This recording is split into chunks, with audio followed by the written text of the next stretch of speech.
விவசாயிகளின் நலனுக்கே பாஜக தலைமையிலான தேசிய ஜனநாயக கூட்டணி முன்னுரிமை அளித்து வருவதாக பிரதமர் நரேந்திர மோடி உறுதிபட தெரிவித்துள்ளார்.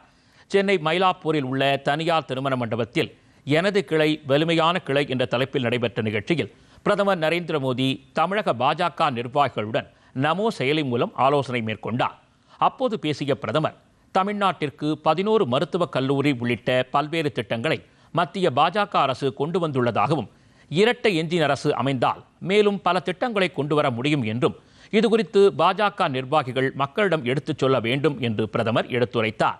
முத்ரா யோஜனா திட்டம், பிரதமரின் பயிர் காப்பீட்டு திட்டம் உள்ளிட்ட மத்திய அரசின் திட்டங்களை மாநில அரசு பயன்படுத்துவதில்லை என்றும், பாஜக களப்பணியாளர்கள் இந்த திட்டங்கள் குறித்து எடுத்துக் கூறி விழிப்புணர்வு ஏற்படுத்த வேண்டும் என்றும் பிரதமர் கேட்டுக்கொண்டார்.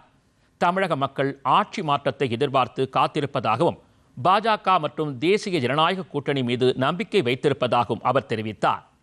மத்திய பாஜக ஆட்சியில் தமிழகத்தில் ரயில்வே, நெடுஞ்சாலைகள், துறைமுகங்கள் மற்றும் விமான நிலையங்கள் தொடர்பான பல்வேறு திட்டங்கள் அறிமுகப்படுத்தப்பட்டு அதற்கான பணிகள் நடைபெற்று வருவதாகவும் பிரதமர் குறிப்பிட்டார்.